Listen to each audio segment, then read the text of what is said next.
What's up, football fans? Big Al here on this Wednesday, October 7th, 2020. Unless you're in the Eastern and Central time zones, it's already Thursday, October 8th, 2020.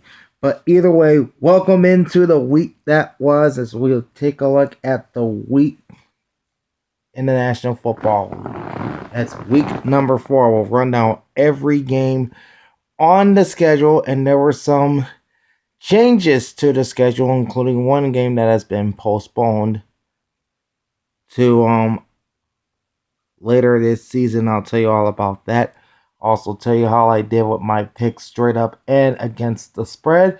Once again, I did well in one area and not so well in the other.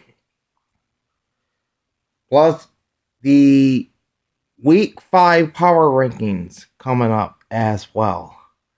So, go ahead and like, comment, and subscribe to my channel and ring the bell twice every time I drop a new vid. Whether it's radio, whether it's football, or even television.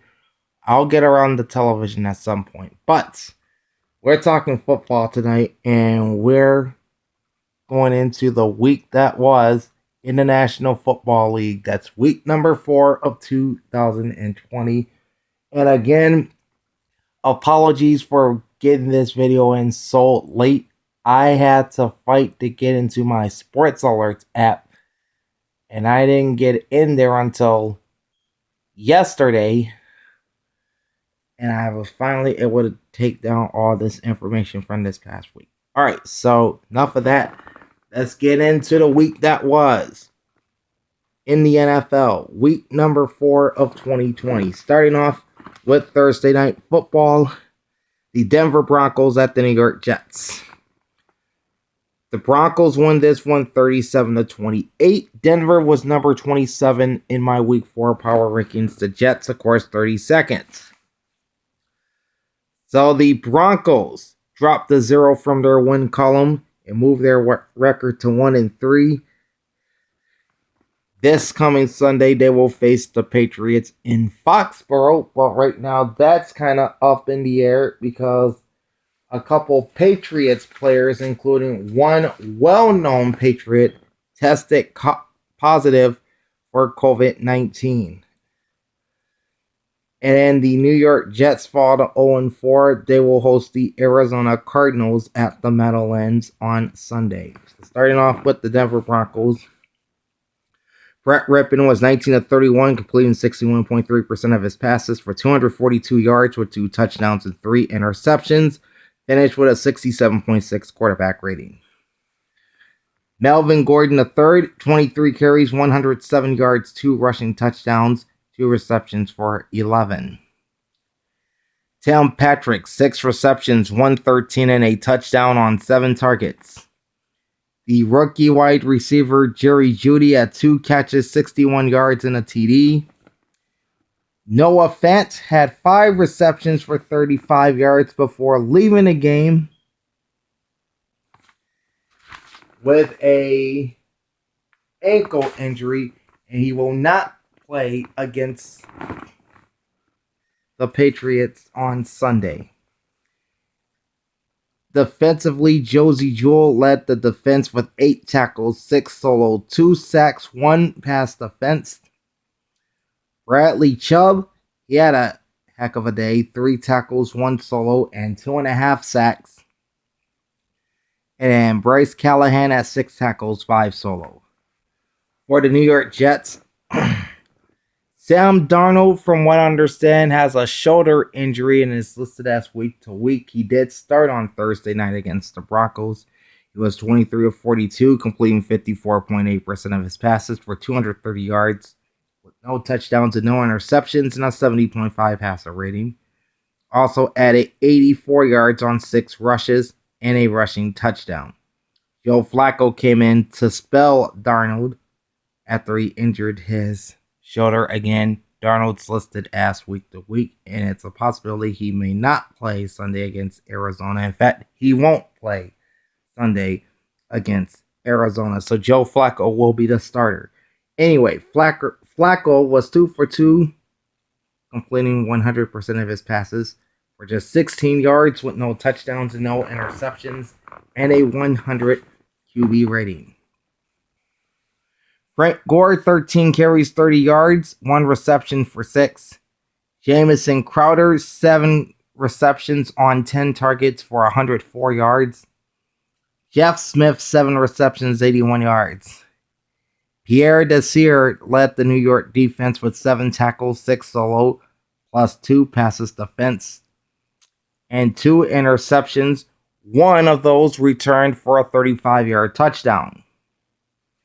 Neville Hewitt had 5 tackles, 1 solo, and then Brian Poole had 4 tackles, 1 pass defense, 1 interception, and Bradley McDougall recorded 5 tackles. Total yards were 359 for the Broncos versus 321 for the Jets. Passing yards favored Denver, 242 to 192. Jets had the slight advantage in the ground attack with 129 rushing yards versus 117 for the Broncos. First downs favored Denver, 21 to 18.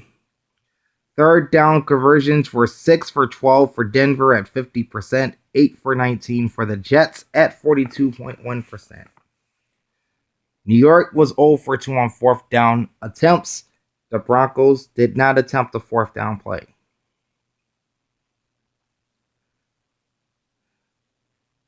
Denver ran 63 offensive plays. At their 359 yards off those 63 plays, they averaged 5.70 yards per play. The Jets ran 68 plays, 321 yards, averaged 4.72 yards per play. The Bronco defense had 47 tackles, 27 solo, with 6 sacks, no forced fumbles, 6 passes defense. 3 of those coming from Devontae Osby. No interceptions and no defensive touchdowns for the Broncos. Denver was flagged 8 times for 94 yards. Time of possession was 31 minutes and 39 seconds. The Jets defense had 47 tackles, 27 solo, 6 sacks, no forced fumbles. Oh, wait. I'm reading the Broncos defensive number. Sorry about that. The Jets defense had 39 tackles, 22 solo, no sacks, no forced fumbles, 6 passes defense, 3 interceptions, one of which was returned for a touchdown, as I mentioned earlier. The Jets were hit hard with the penalties as well. They had 11 for 118 yards. Time of possession was 28 minutes, 21 seconds. Closing line was the Jets -1. Margin ended up being 9 points. Over-under at close was 41 points. The two teams combined to score 65, so this game finished well over the total. Both teams combined for 131 offensive plays, totaling 680 yards, and average yards per play combined by both teams is 5.19. I picked the Broncos to win a rather low-scoring game, 17-15, and I also picked the Broncos to cover, and I got both those picks correct. All right, moving to the Sunday afternoon game, starting off with the Arizona Cardinals, ranked number 15 in the Week 4 Power Rankings, visiting the Carolina Panthers, ranked 23rd. The Panthers make it 2 straight in the win column as they beat the Arizona Cardinals 31-21. Both teams are now 2-2. The Panthers travel to Atlanta, while the Cardinals travel up the coast to face the New York Jets on Sunday afternoon. Starting off with the Panthers, Teddy Bridgewater was 26 of 37, completing 70.3% of his passes, 276 yards, with 2 touchdowns and 1 interception, and a 98.5 passer rating. Bridgewater also carried the ball 6 times for 32 yards with a rushing touchdown. Mike Davis filling in as the starting running back for the injured Christian McCaffrey. And he did well in this game. 21 carries for 111 and a touchdown, plus 27 additional yards on 5 catches. I gotta read this. Okay. Reggie Bonnafon, 10 rushes, 53 yards, 2 receptions for 18, and a receiving touchdown. Robbie Anderson, 8 receptions, 99 yards on 11 targets. Curtis Samuel, 3 grabs for 51 on 4 targets. Ian Thomas, 2 receptions for 5 yards and a touchdown. DJ Moore, 4 receptions, 49 yards on 6 targets. Jeremy Chinn led the Panther defense with 5 tackles, 2 solo. Justin Barnes had 5 tackles, 4 solo, and 1 pass defense. And Yetur Gross-Matos had 3 tackles, 1 sack, and 1 forced fumble. For the Cardinals, who have now dropped back-to-back games since that 2-0 start, Kyler Murray was 24 of 31, so very efficient throwing the football, completing 77.4% of his passes for only 133 yards.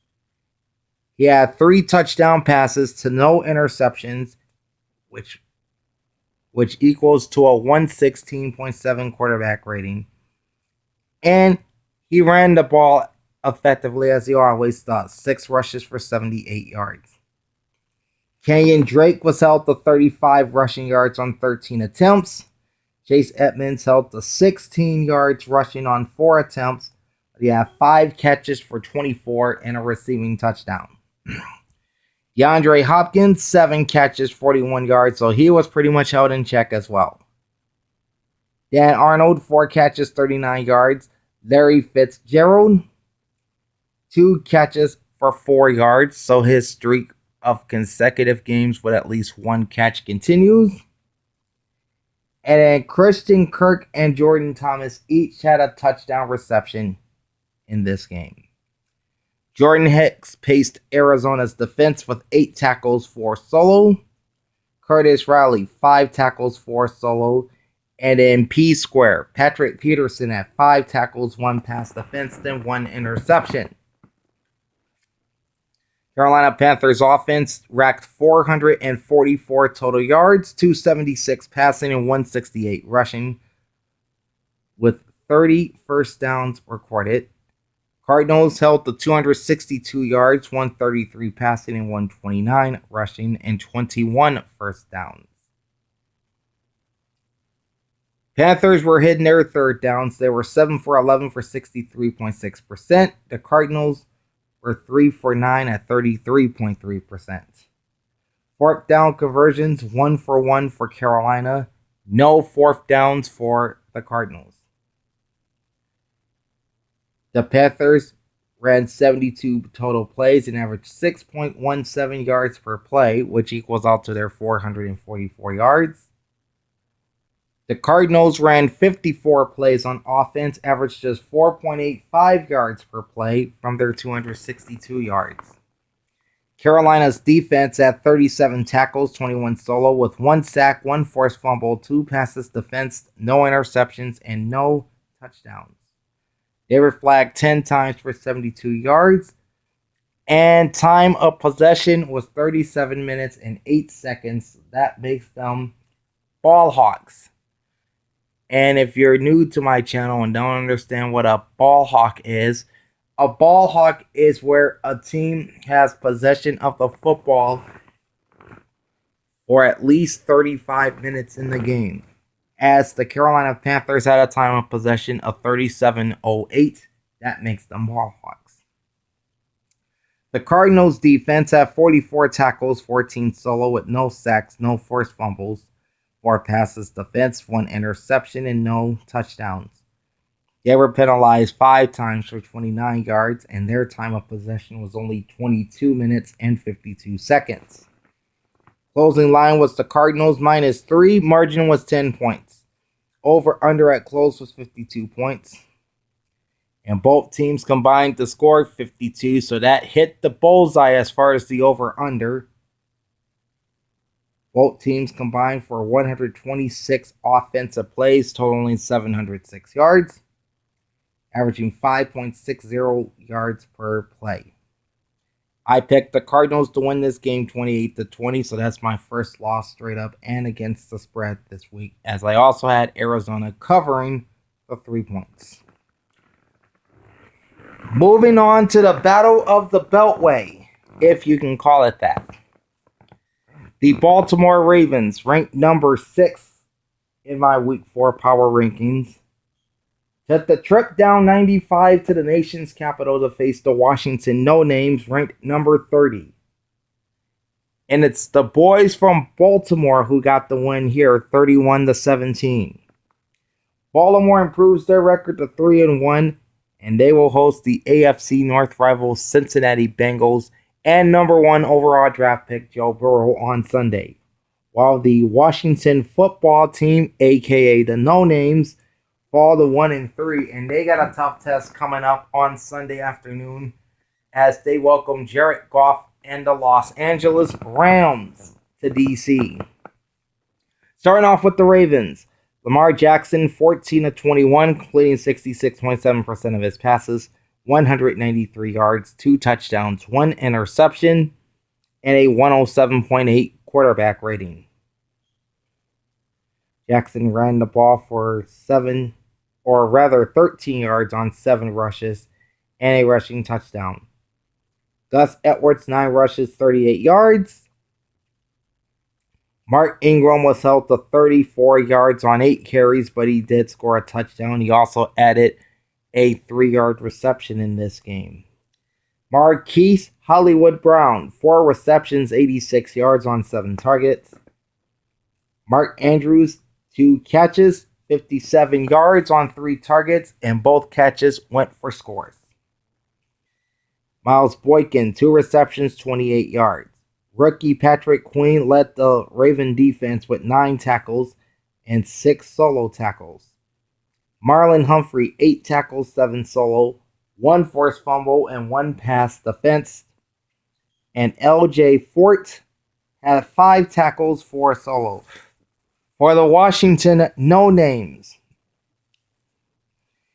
Dwayne Haskins Jr. is 32 of 45, completing 71.1% of his passes, 314 yards, no touchdowns, no interceptions, and a 90.4 quarterback rating. He also had 3 carries for 3 yards and a rushing touchdown. Antonio Gibson, 13 carries, 46 yards, and a touchdown, 4 receptions for 82.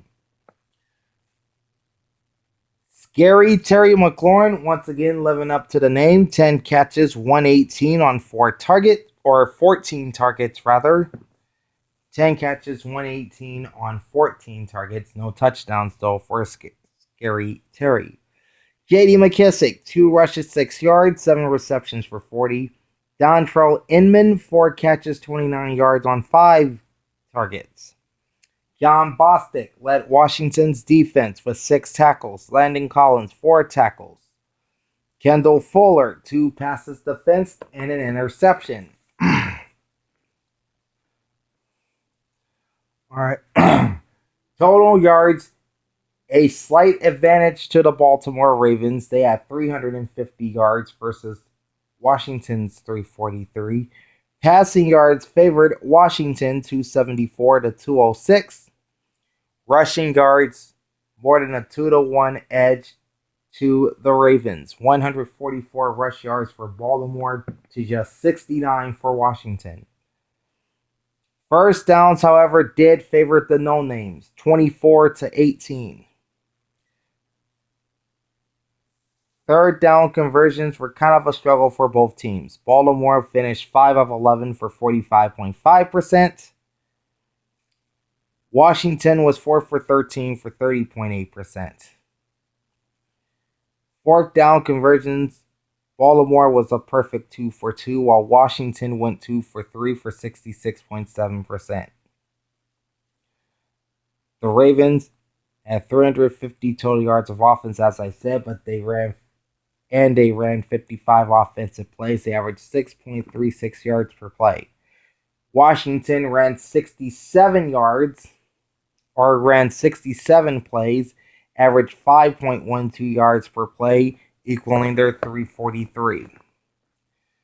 The Baltimore defense had 51 tackles, 33 solo, with 3 sacks, 2 from Matt Judon, 1 forced fumble, 5 passes defense, no interceptions, and no touchdowns. The Ravens were flagged 5 times for 30 yards. Time of possession was 29 minutes, 22 seconds. Washington's defense had 31 tackles, no solo, with 1 sack, no forced fumbles, 3 passes defense, 1 interception, and no defensive touchdowns. They were flagged twice for 20 yards. Time of possession was won by Washington at 30 minutes, 38 seconds. Closing line was Baltimore minus 14.5. Over-under was set at 45. The margin was 14 points. The two teams combined to score 48, so this game finished just over the total. They combined for 122 offensive plays, totaling 693 yards, averaging 5.68 yards per play. I picked the Ravens to win this game 38-20. And I also took Baltimore to cover that massive 2-touchdown spread, which they do, winning by 2 touchdowns. In fact, the line was 14.5, so I just barely lost that one. All right, moving on to the Cleveland Browns at the Dallas Cowboys. The Browns were ranked number 14 in my power rankings for week 4, while the Cowboys just a spot ahead of them at 13. But it was the lower ranked team that comes up with the dub as Cleveland goes into Jerry World and knocks off the Cowboys 49-38 in an offensive shootout.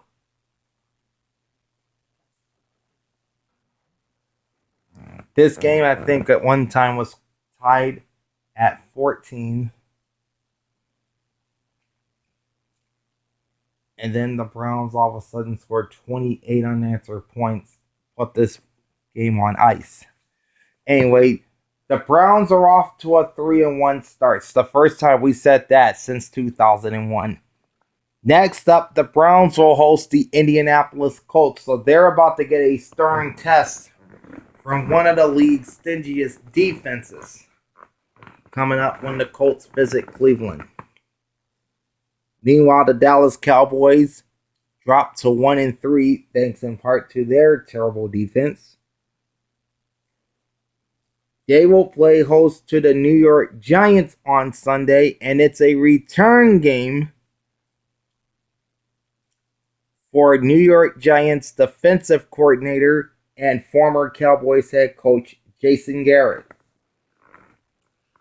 as he comes back to Big D and looks to steal one from his former employers.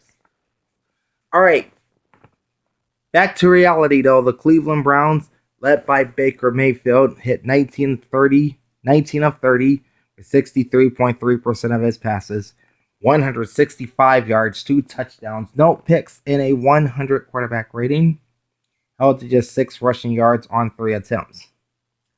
Ernest Johnson, 13 rushes, 95 yards. Odell Beckham Jr., 5 catches, 81 yards, 2 touchdowns, receiving on 8 targets. Also 2 rushes for 73 yards and a 3rd touchdown, this one of the rushing variety. So OBJ found the end zone 3 times against the Cowboys. He's a known Cowboy killer, the ex-Giant. Kareem Hunt, 11 carries, 71 yards, 2 rushing touchdowns. Nick Chubb, and this is a big blow for the Cleveland Browns. He had 6 rushes for 43 yards. He left this game with a knee injury. He's been placed on injured reserve and is expected to miss several weeks. So that's a blow for the Browns, losing Nick Chubb. Jarvis Landry, 5 carries, 48 yards on 6, or 5 catches rather, for 48 yards on 6 targets. He even threw a pass in this game for 37 yards. And that pass went for a touchdown. So he has a perfect quarterback rating, 158.3. Austin Hooper, 5 receptions, 34 yards, and a touchdown. Terrence Mitchell led Cleveland's defense with 11 tackles, 10 of those solo. Tavierre Thomas, 7 tackles, 6 solo.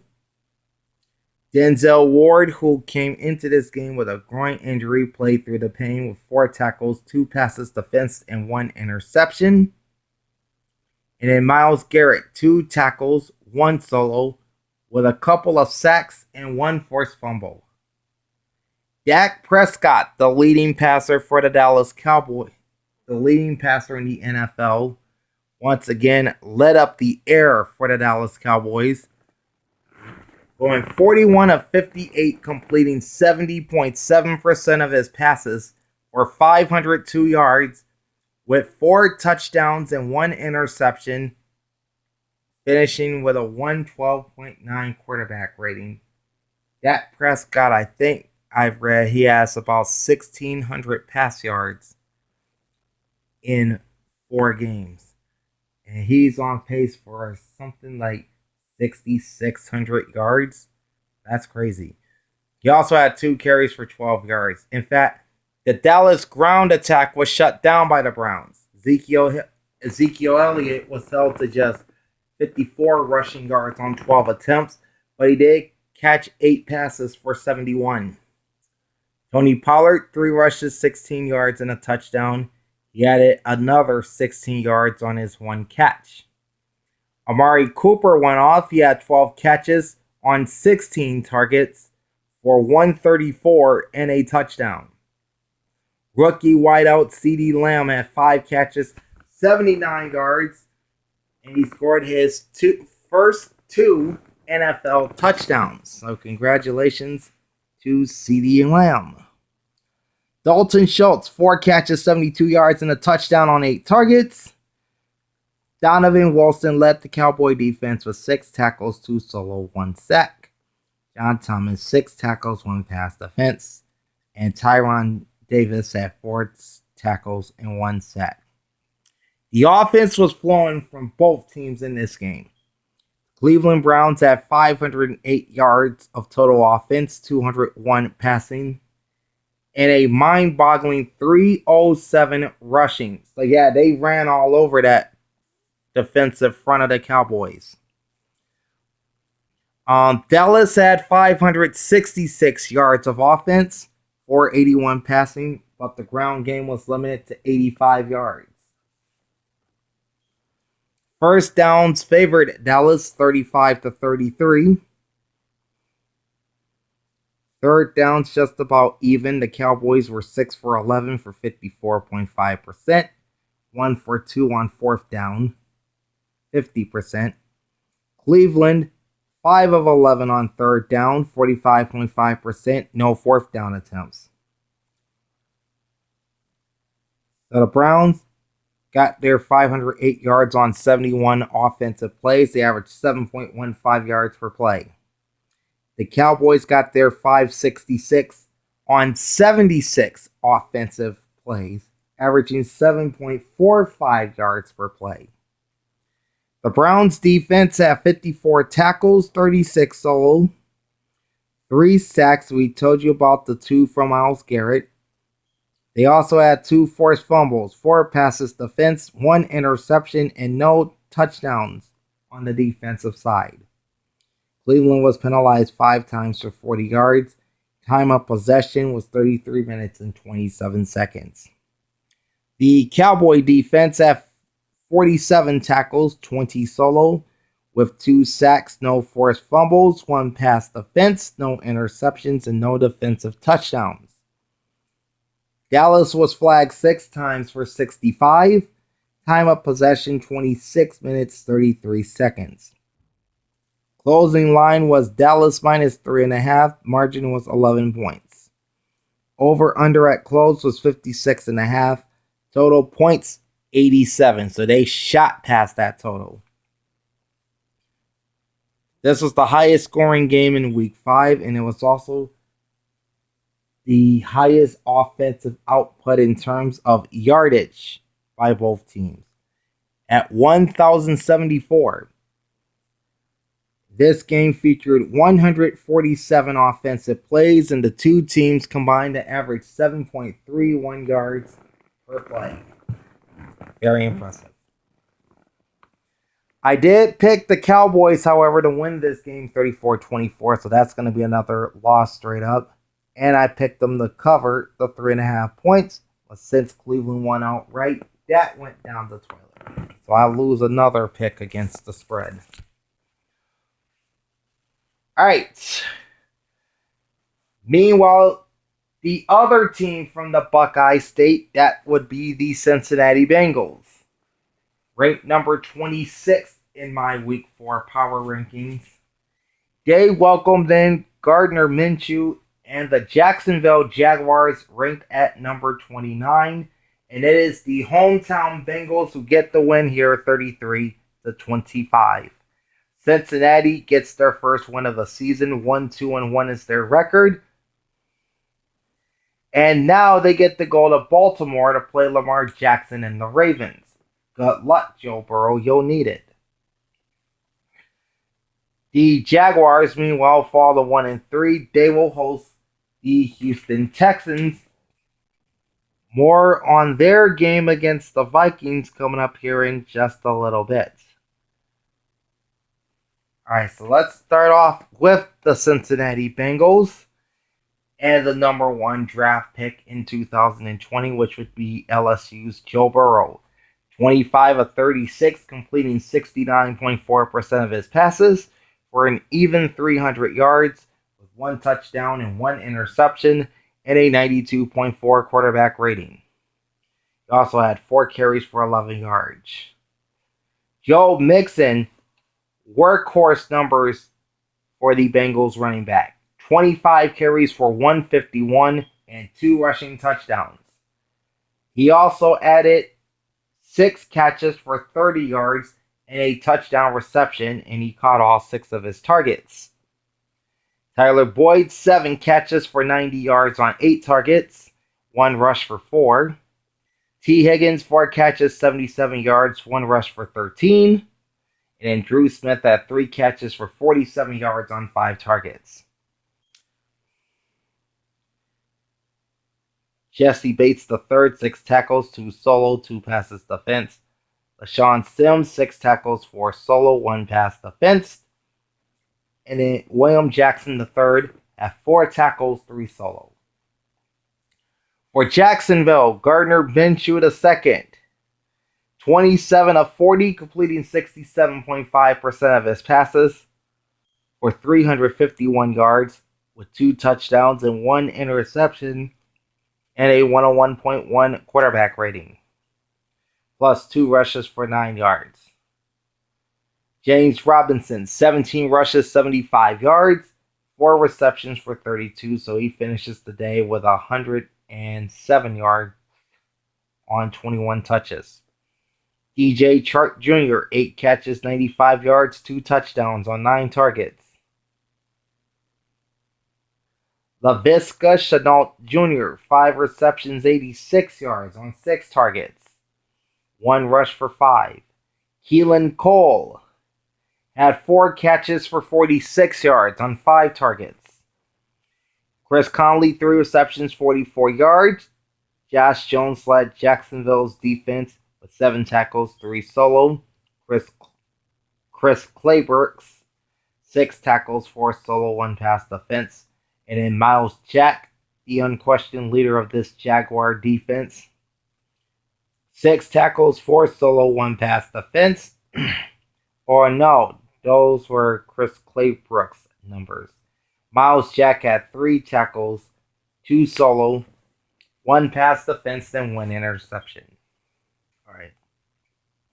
Total yards favored the Bengals. They had 505 with 300 passing and 205 rushing. Jacksonville had 429. That's 340 passing and 89 rushing. First downs were 28 for the Bengals and 25 for the Jaguars. Both teams struggled with their third down conversions. Cincinnati just 4 of 11 for 36.4%.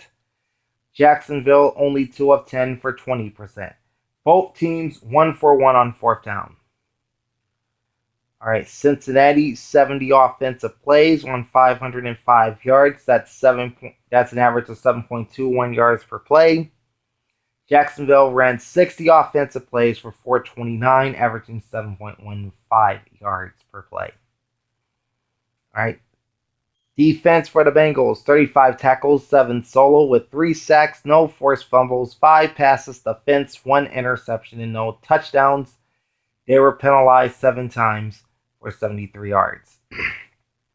Jacksonville's defense had 46 tackles, 18 solo with 1 sack, no forced fumbles, 5 passes defense, 1 interception, and no touchdowns.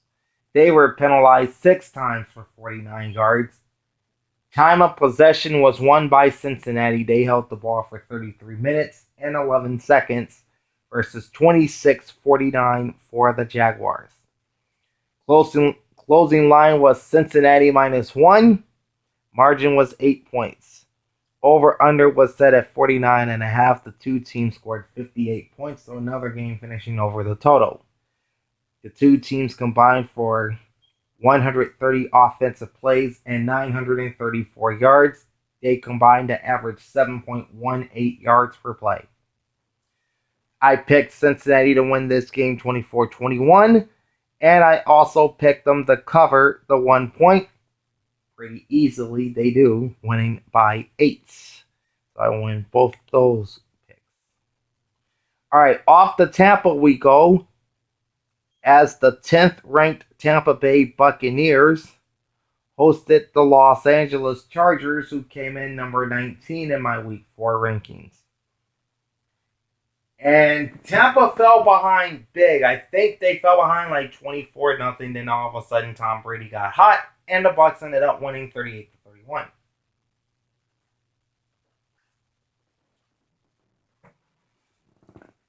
The Buccaneers, leaders of the NFC South, now sit with a record of 3-1. They play tomorrow night, or later tonight, if you're in the Central and Eastern time zone, against the Chicago Bears at Soldier Field. The 1-3 Chargers will visit the Superdome to face the Saints on Monday night. So let's start off with the hometown Bucs. Tom Brady, 30 of 46, completing 65.2% of his passes for 369 yards, 5 touchdown passes to 5 different receivers, something he's never done, and 1 interception. He finishes with a 117 quarterback rating. Ronald Jones II, 20 rushes, 111 yards, 6 receptions on 9 targets for 17 yards. How about Mike Evans in this game? He was doing very well to start off. He had 7 catches on 8 targets for 122 and a touchdown before leaving the game with I think that's a hamstring. Nope, he had a leg injury, but he did return. But he finished with over 100 receiving yards. He had a leg injury, and despite that, he returned and performed well. Scotty Miller also performed well. 5 catches, 81 yards, and a touchdown on 7 targets. But another big piece of injury news involving the Tampa Bay Buccaneers, and this is devastating. O.J. Howard had 3 catches for 50 yards and a touchdown, but he left this game with a torn Achilles tendon, and he is lost for the remainder of 2020. So that's a blow to the Tampa Bay offense, losing O.J. Howard. Keyshawn Vaughn and Cameron Brate each had a touchdown catch in this game as well. Levante David led Tampa's defense with 10 tackles, 9 solo, 1 pass defense. Shaq Barrett, 5 tackles, 3 solo, and a sack. And Jordan Whitehead had 4 tackles and a sack. For the LA Chargers, Justin Herbert, 20 of 25, hitting 80% of his passes, 290 yards with 3 touchdowns and 1 interception. Solid quarterback rating for the young Herbert at 137.9. He also added 5 rushes for 14 yards. And talk about big injury news. How about Austin Ekeler for the Chargers? Only 12 yards on 2 rushes and 1 catch for 2 yards. He left this game with a grade 2 hamstring injury and is likely going to be put on the injured reserve list. So he'll be missing some time. So now you got to find someone else in that Charger backfield to step up in Ekeler's absence.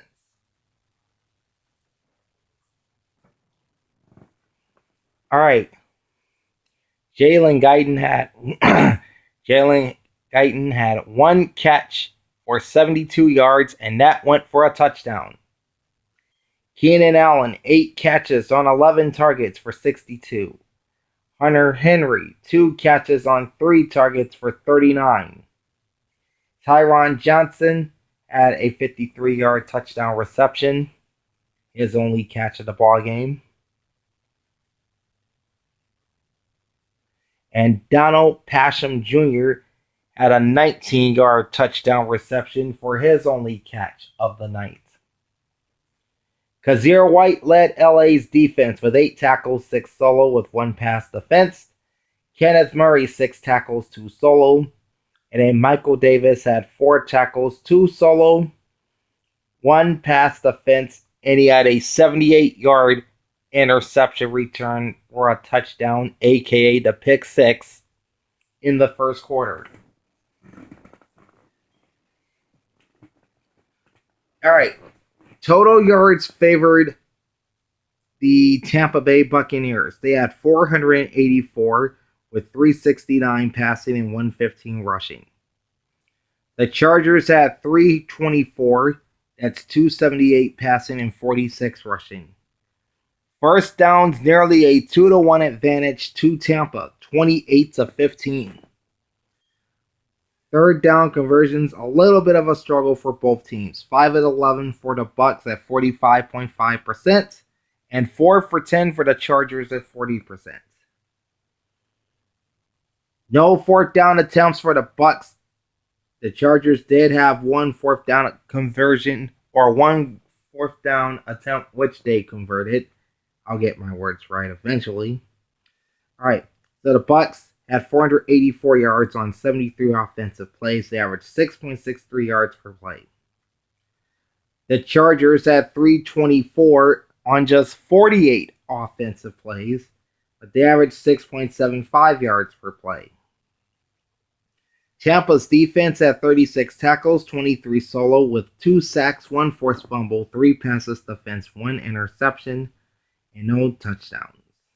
They were penalized 8 times for 90 yards. The Chargers defense had 45 tackles, 18 solo, no sacks, no forced fumbles, 5 passes defensed, 1 interception, 1 touchdown. That was, of course, the 78-yard pick 6 by Michael Davis. LA was flagged 7 times for 60 yards. Time of possession went to Tampa Bay at 34 minutes, 55 seconds. So that's near ball hawk status. The 25 minutes, 5 seconds for the Chargers. Closing line was Tampa minus 7.5. Margin was 7 points. Over under set at 42. The two teams combined to score 69 points with 808 yards and 121 offensive plays, averaging 6.68 yards per play. Oh, by the way, this game did finish over the total. I picked Tampa to win this 31-22, so I got another straight up win, and I also picked them to cover the 7.5 points, and I barely missed it, so I lose another one. That's 2 close ones that I missed. Alright, so that's page 1 of the report. On we go to page 2. Starting off with the battle of the winless teams. This was the only game pitting 2 winless teams on the week 4 schedule. The 0-3 Minnesota Vikings, ranked number 24 in my Week 4 power rankings, taking a trip down to NRG Stadium to face the 0-3 Houston Texans, who came in number 22 in my Week 4 power rankings. Well, the team that gets their first win of 2020 is the road team, as Minnesota wins this one 31-23. So the Vikings go to 1-3. They will now face MVP front runner Russell Wilson and the Seahawks on Sunday night, while the 0-4 Houston Texans will host the division rival Jaguars on Sunday afternoon. Alrighty. Starting off with the visiting Vikings, Kirk Cousins, very economic throwing the football, 16 of 22, completing 72.7% of his passes, 260 yards with 1 touchdown and no interceptions, and a solid 127.1 QB rating. He also had 4 carries for 5 yards. How about Dalvin Cook? You got to think he's got to be in the running for MVP. 27 rushes for 130 yards and 2 rushing touchdowns. He also added 16 more on 2 catches. And then you have this young man, Alexander Mattison. Okay, Alexander Mattison had 7 rushes for 17 yards. That's not the guy I'm talking about. He did score a touchdown. Adam Thielen went off. He had 8 catches on 10 targets for 114 and a TD, and 1 carry for 8 yards. Justin Jefferson, this is the young man I was talking about. He had 4 catches for 103. So another 100-yard game for the young Justin Jefferson and the Minnesota Vikings. Pacing the Vikings defense on Sunday was Eric Kendricks with 7 tackles, 2 solo, 1 pass defense. And I think Eric Kendricks also lead the league in tackles. Yannick Ngakoue had 5 tackles and 1 sack. And Jeff Gladney had 5 tackles and 1 pass defense. As for the Houston Texans, Deshaun Watson, 20 of 33, completing 60.6% of his passes for an even 300 yards, with 2 touchdowns and no picks, and a 110.7 quarterback rating. He also carried the ball 5 times for 9 yards. David Johnson, 16 rushes for 63 yards, 2 receptions for 29, so a near 100-yard day for David Johnson. His backfield running mate, Duke Johnson, no relation, 5 rushes for 24 yards, 3 receptions for 21. Will Fuller had 6 catches on 7 targets for 108 and a touchdown. Jordan Atkins, 3 catches, 46 on 3 targets before leaving the game with a concussion. He is in concussion protocol. We'll see what his status is for Sunday against Jacksonville. Kenny Stills, 2 catches, 39 yards, and a touchdown on 4 targets. Zach Cunningham was also among the NFL's leaders in tackles, added 7 more, 4 of those solo tackles. Bradley Roby has 6 tackles, 5 solo, and 2 passes defense. And Benardrick McKinney had 5 tackles. Big news from this game is the Texans fired head coach and general manager Bill O'Brien on Monday and named Romeo Crennel as the interim head coach. So we have our first coaching casualty of 2020. All right, total yards favored the Vikings. They had 410 versus the Texans 386. Minnesota had 248 passing yards and 162 rushing. Houston had 290 passing yards and 96 yards rushing. First downs also favored the Vikings. They had 24 versus 20 for the Texans. Both teams kind of struggled. One team kind of struggled on third downs. The other did struggle. The Vikings were 5 for 12 on third down conversions. That's 41.7%. Houston was 3 for 12, 25%. The Vikings 1 for 1 on fourth down. Houston was 1 for 2. The Vikings ran 62 total plays and averaged 6.61 yards per play. The Texans ran 59 offensive plays and averaged 6.54 per play. Minnesota's defense finishes with 42 tackles, 16 solo, with 2 sacks, 1 forced fumble, 3 passes defense, no interceptions, and no touchdowns. They were penalized 4 times for 36 yards. The Texans' defense had 47 tackles, 17 solo, with 3 sacks, 2 of which came from Whitney Mercilus. No forced fumbles, 2 passes defense, no interceptions, and no touchdowns. They were penalized twice for only 15 yards. Time of possession favors Minnesota. 36 minutes and 31 seconds, and that makes the Vikings ball hawks for week 5. The Texans possessed the ball for 21 minutes and 29 seconds. Closing line was the Texans minus 3.5. Margin was 8. Over-under was at 53. The two teams combined for 54 points, so this game finished 1 point over the total. The two teams also combined for 796 yards on 121 offensive plays, averaging 6.58 yards per play. I did pick the Texans to win this game 24-13, and now I'm regretting it. I also picked them to cover the 3.5 points. But Minnesota wins this one outright, so I lost that pick as well.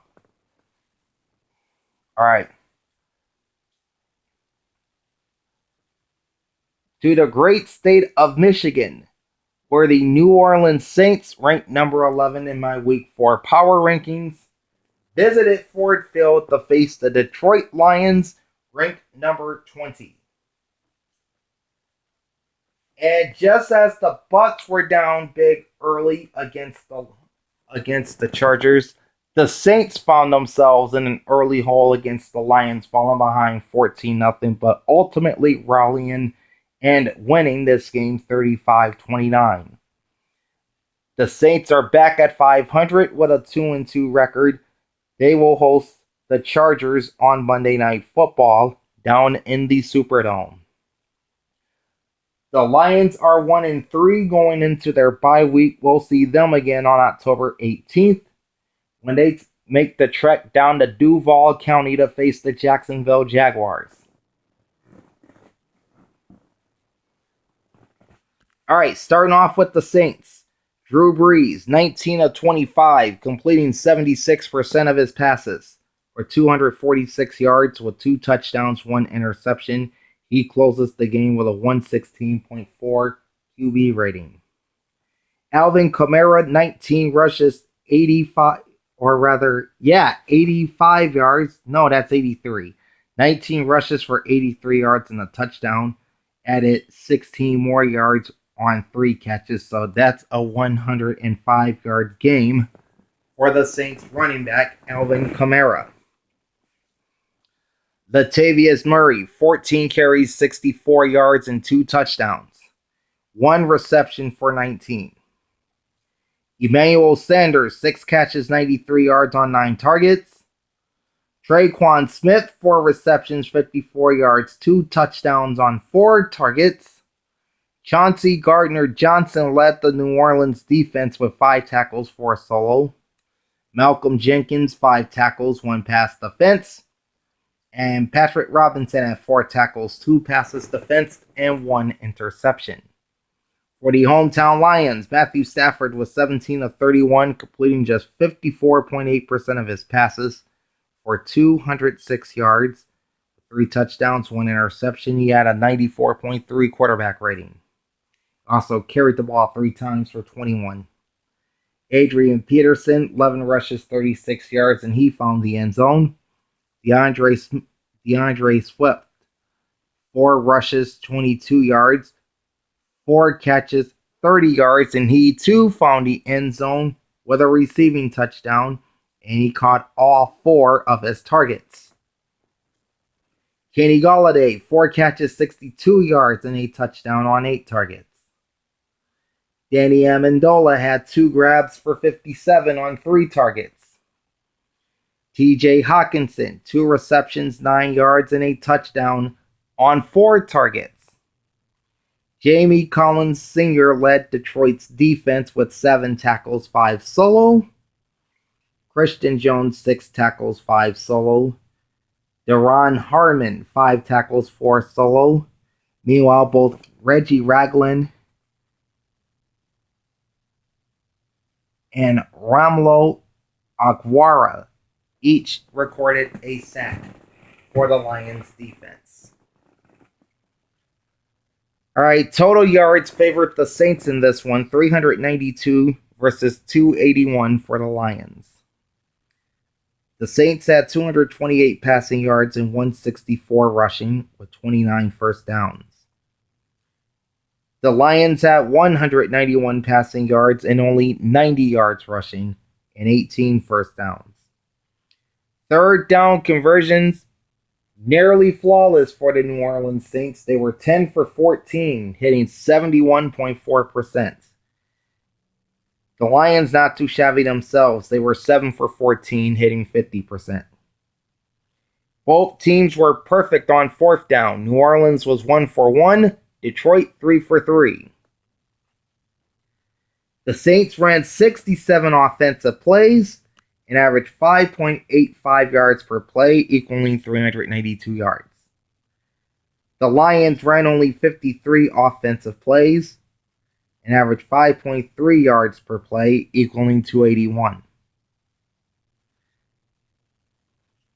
The Saints defense records 38 tackles, 32 solo, with 3 sacks, no forced fumbles, 4 passes defensed, 1 interception, and no defensive touchdowns. They were penalized 4 times for 67 yards.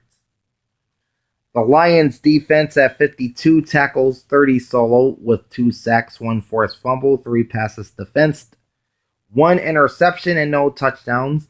They were flagged 5 times for 49 yards. Time of possession favored New Orleans. They held the ball for 36 minutes and 46 seconds. So they're the 3rd team to reach ball hawk status here in Week 5. The Lions only had the ball for 23 minutes and 14 seconds. Closing line was New Orleans -3. Margin was 6 points. Over under at close 51.5. The 2 teams combined for 64 points, so this game finished over the total. They combined for 673 total yards of offense on 120 plays, averaging 5.61 yards per play. I picked the Saints to win 34-17. So I got that straight up pick, and I also took New Orleans to cover the 3 points, which they did so, winning by 6. So I got that pick as well.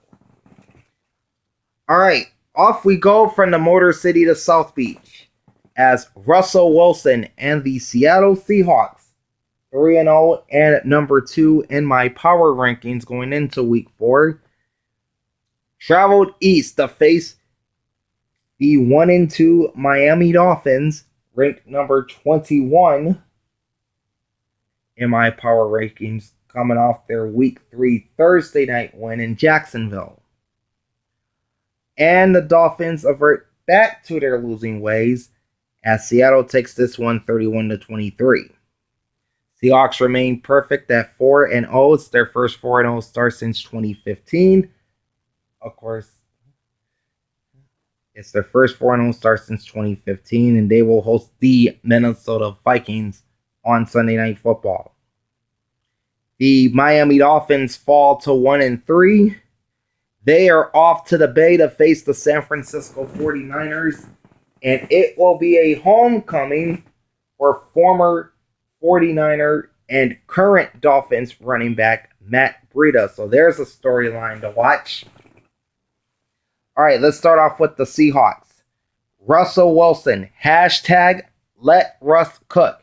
And boy, he whipped up a gem, didn't he? 24 of 34, completing 70.6% of his passes for 360 yards with 2 touchdowns and 1 interception and a 112.4 quarterback rating. He also had 5 yards on 4 carries. Chris Godwin, 16 rushes, 80 yards, and 2 touchdowns, 3 receptions for 20. He did suffer a concussion. In this game, but stayed in and helped contribute to the Seahawks victory. Speaking of contributing to the Seahawks victory, DK Metcalf did just that. 4 catches for 106 on 6 targets. And according to RotoWorld, they provide the news on the Sports Alerts app. Metcalf is currently on pace for 1,612 receiving yards.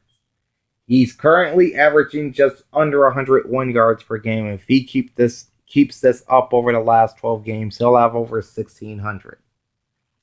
So looks like DK Metcalf is looking like Michael Thomas. He's on pace to become the NFL's leading receiver. David Moore had 3 catches for 95 yards and a TD on 4 targets. Tyler Lockett was pretty much held down. He had 2 catches for 39 yards on 4 targets. Quiet game for him. Rare quiet game for him. Greg Olsen, 5 catches, 35 yards on 7 targets. And then Will Dissly made 1 catch, which went for a 3-yard touchdown. The ageless patrolman of the Seahawk front 7, that would be Bobby Wagner. He paced Seattle's defense with 10 tackles, 8 solo, and 1 pass defense. Not to be outdone was KJ Wright with 6 tackles, 4 solo, 1 forced fumble, and 3 passes defense. Ryan Neal had 5 tackles, 4 solo, 2 passes defense, and an interception. And Shaquille Griffin had 3 passes defense and 1 INT. For the Miami Dolphins, Ryan Fitzpatrick, you gotta wonder if his job as starting quarterback in Miami is in jeopardy. 29 of 45, completing 64.4% of his passes for 315 yards with no touchdowns and 2 picks. He finishes with a 66.4 quarterback rating. 6 carries for 47 yards and a rushing touchdown. Myles Gaskin, 10 rushes, 40 yards, 3 receptions for 22. Devontae Parker, 10 receptions, 110 on 12 targets. He suffered an aggravated ankle but did return to the game, so that's good news. Isaiah Ford had 4 catches for 48 yards on 10 targets. And the aforementioned Matt Breida had 3 rushes for 9 yards, 3 receptions for 39. Elandon Roberts led Miami's defense with 6 tackles, 3 solo, 1 forced fumble. Eric Rowe had 6 tackles. And then Bobby McCain had 4 tackles and 1 pass defense. All right. Total yards slightly favored the Seahawks. They have 441 yards with 343 passing, 98 rushing, and 26 first downs. The Dolphins had 415 yards, 312 passing, and 103 rushing, and 25 first downs. Seattle was just 4 for 10 on 3rd down conversions, that's 40%, and 0 for 1 on 4th down. Miami was 7 for 13 with their 3rd down conversions, that's 53.8%, and no 4th down attempts. The Seahawks ran 60 offensive plays, averaging 7.35 yards per play. The Dolphins ran 67 offensive plays, averaging 6.19 yards per. Both defenses recorded 44 tackles. The Seahawks had 26 solo tackles. Miami had 31. The Dolphins defense recorded 2 sacks on Russell Wilson. Seahawks just 1 on Ryan Fitzpatrick. Each team had a forced fumble. Seattle, however, had 12 passes defense versus Miami's 3. Seahawks defense had 2 interceptions and no touchdowns. Miami 1 interception and no touchdowns. The Hawks were not flagged in this game, while the Dolphins were penalized just 3 times for 20 yards. So pretty much as far as penalties go, both teams playing a relatively clean game. Seattle, of course, were much cleaner since they were not flagged. Time of possession does favor Miami, 33 minutes 9 seconds versus Seattle's 26:51. Closing line was Seattle minus 4.5. Margin was 8 points. Over/under was set at 55 points. The two teams combined for just 54, finishing 1 point, 1 single point under that total. They combined for 856 yards of offense and 127 offensive plays, averaging 6.74 yards per play. I picked Seattle to win a much closer game, 28-24. So I got the straight up pick right. Against the spread pick, I had Miami covering the 4.5 points, but they lose by 8, so they don't get that cover, and that's another loss. Okay, on to the late games. Starting off with the New York Football Giants coming in with an 0-3 record and ranked number 31 in my Week 4 power rankings. They went to Inglewood to face the 2-1 Los Angeles Rams, who were number 18 in my power rankings, and now you can make them the 3-1 Los Angeles Rams. They end up winning a defensive battle 17-9.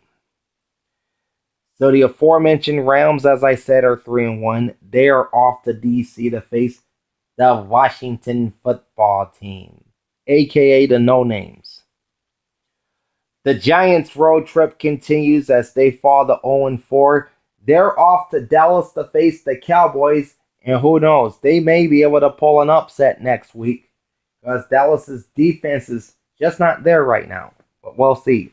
All right, Jared Goff for LA was 25 of 32, completing 78.1% of his passes for an even 200 yards, with 1 touchdown and no interceptions and a 103.1 quarterback rating. Malcolm Brown, 9 rushes, 37 yards, 5 receptions for 19. Darrell Henderson Jr., 8 carries, 22 yards, 1 reception for 16. Cooper Kupp, 5 receptions for 69 and a touchdown on 7 targets. Robert Woods, 6 receptions, 35 yards. He was also targeted 7 times. Gerald Everett, 1 reception, 10 yards, 1 target. He made it count. And a 2-yard rushing touchdown. Taylor Rapp led the Rams defense with 7 tackles, 6 solo. Troy Hill has 6 tackles, 2 passes defense. And John Johnson III at 5 tackles, 4 solo. For the visiting Giants, Daniel Jones, a.k.a. Danny Dimes, 23 of 36, 63.9% of his passes completed, 190 yards, no dimes dropped in this game by Jones, no touchdowns, 1 interception, 65.7 quarterback rating. Ouch. 6 rushes, 45 yards, so that's serviceable. Wayne Gallman Jr., 6 rushes for 45 yards as well. Devonta Freeman, who was penciled in as the starting running back for the Giants. Of course, as you know, their everyday running back, which is Saquon Barkley, he's out for the year with a torn ACL, suffered back in a Week 2 loss to the Bears. Darius Slayton, 3 receptions, 48 yards on 7 targets. Oh yeah, Devonta Freeman had 11 carries for 33 yards and 4 receptions for 35. Evan Ingram, 6 catches, 35 yards on 10 targets. Golden Tate, 4 catches, 20 yards on 6 targets. Blake Martinez led the New York Giants defense with 8 tackles, 3 solo. Kyler Fackrell, 4 tackles and 1 solo. And Logan Ryan had 4 tackles. Alright. Not a lot of offense by either team. The Giants actually held the edge in total yards. They had 295 while LA had 240.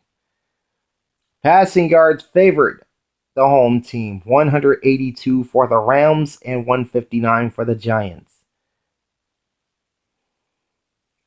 But nearly a 3-1 rushing edge to the New York Giants, 136 yards versus 58 for LA.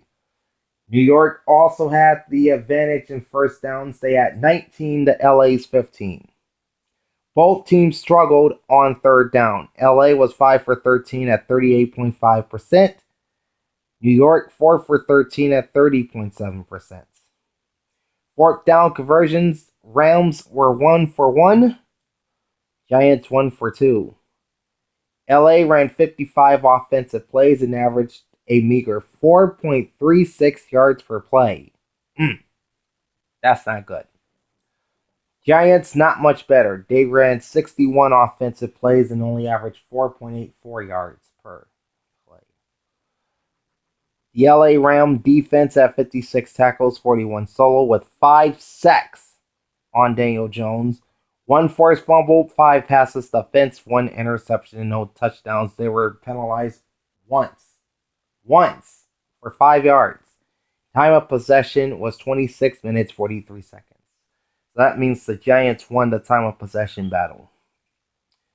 Their defense recorded 38 tackles, 16 solos. They sacked Jared Goff twice, 2 forced fumbles, 3 passes defense, no interceptions, and no touchdowns. They were penalized only 4 times for 20 yards. So again, not a lot of penalties by either team in this game. And New York, as I said, won the time of possession battle. They held the ball for 33 minutes and 17 seconds. Closing line was LA minus 13.5. So this was a pretty massive number, 13.5. Margin was 8 points. Over under was 50, and they didn't come near that as the two teams combined for 26 points, making this the lowest scoring game in week 5.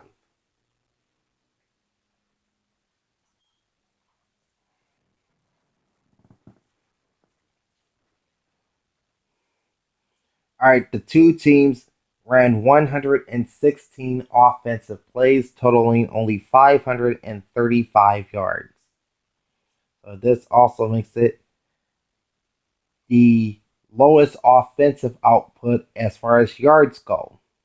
The two teams averaged a meager 4.61 yards per play.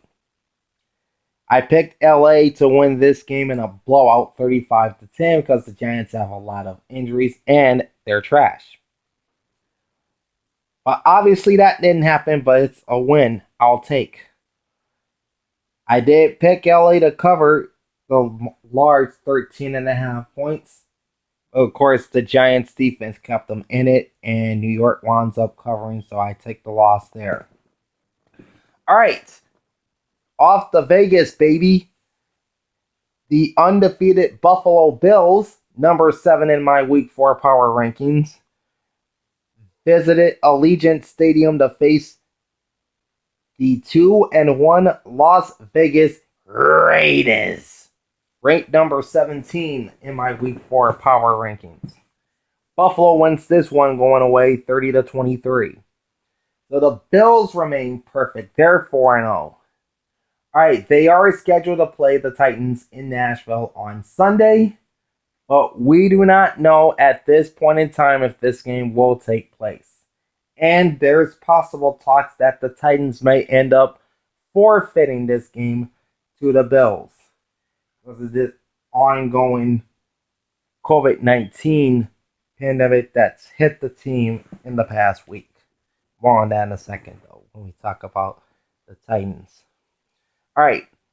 The Raiders fall back to 500 at 2-2. And next up for them, a trip to Arrowhead Stadium to face Patrick Mahomes and the reigning, defending Super Bowl champion Kansas City Chiefs.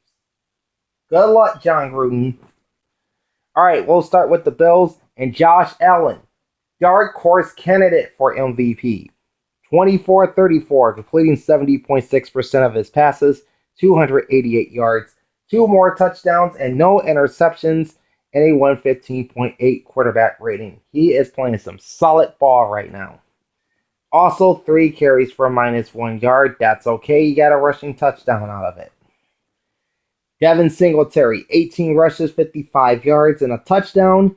5 catches on 6 targets for 21.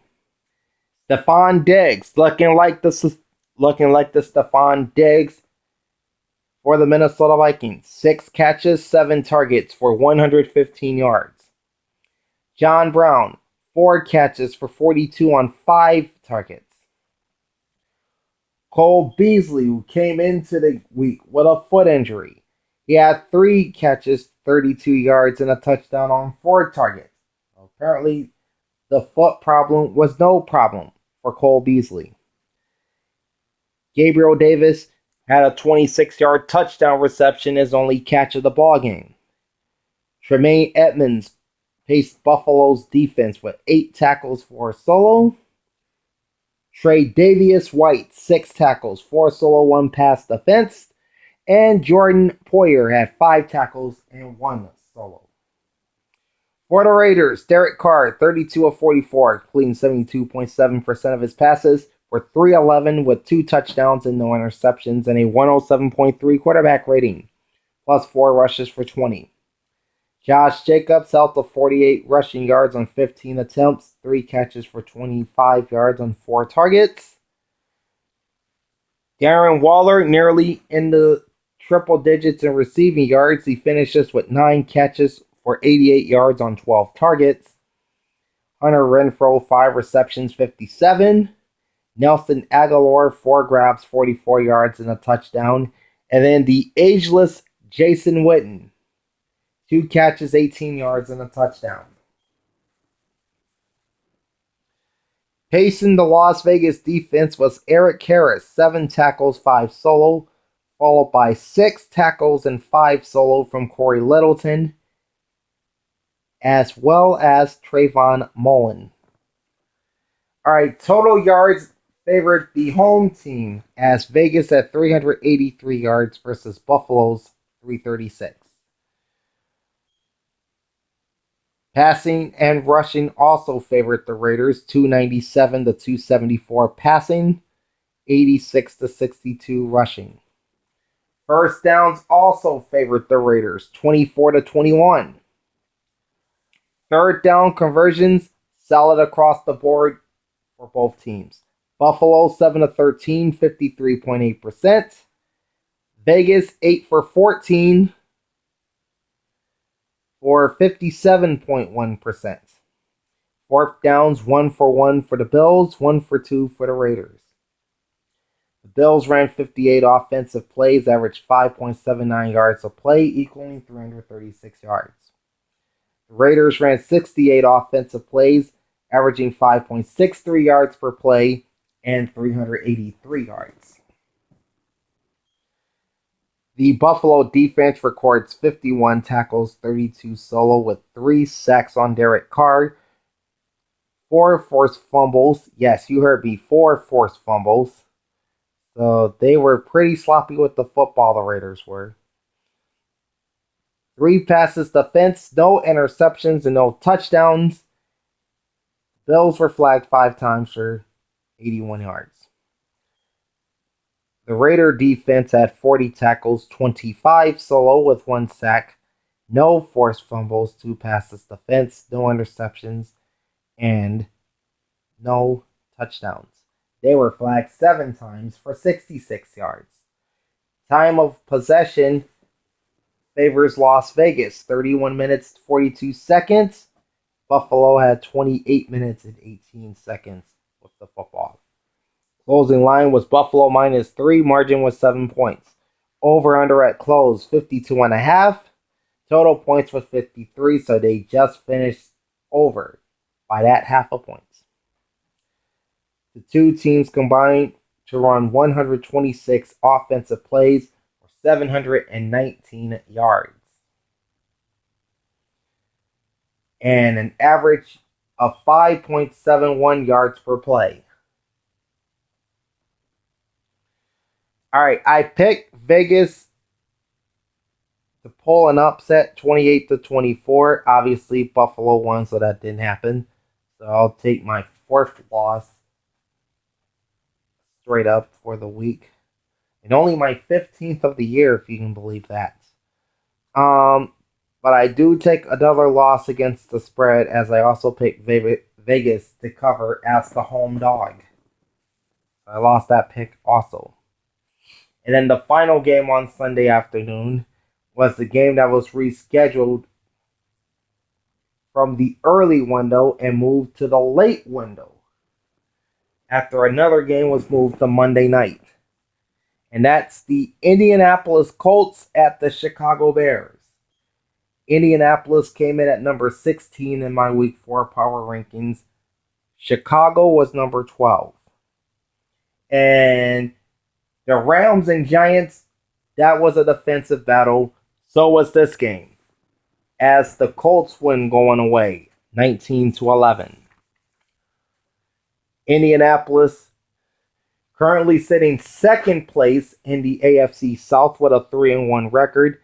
They are off to Cleveland to face the Browns on Sunday afternoon, while the Chicago Bears suffers their first loss of the season. They fall to 3-1, and they have very little time to file this one away because Tom Brady and the Tampa Bay Buccaneers are headed to Soldier Field later tonight to face the Bears.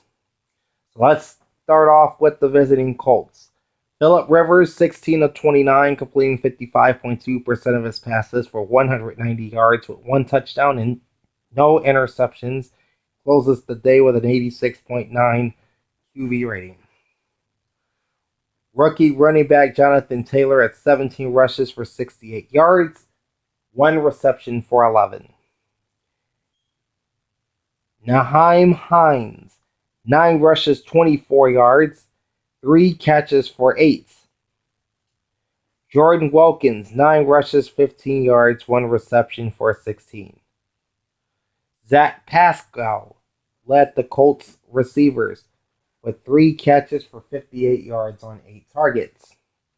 T.Y. Hilton, 3 catches, 29 yards on 5 targets.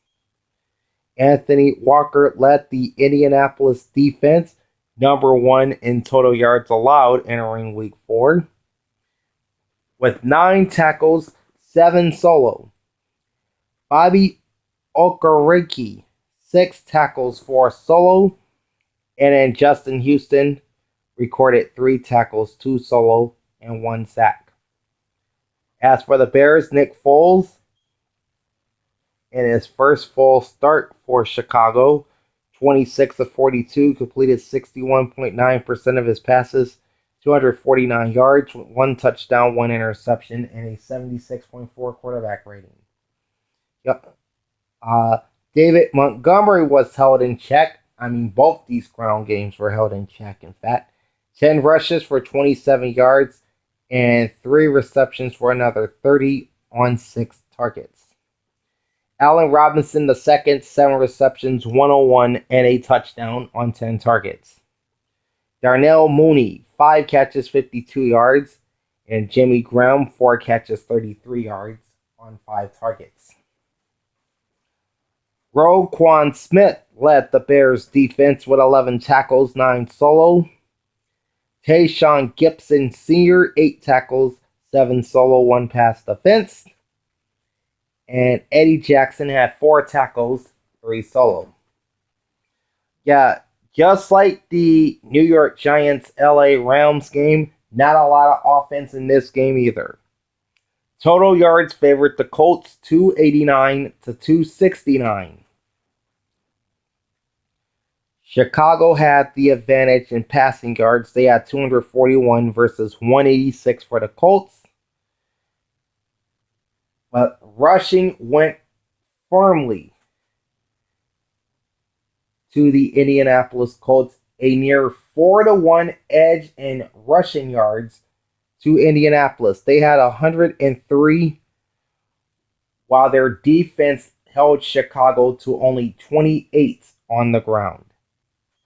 Yeah, 28 yards. That's Pittsburgh Steelers type numbers.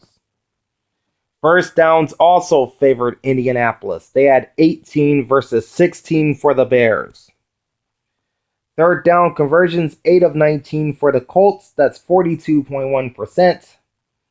4 for 14 by Chicago, 28.6%.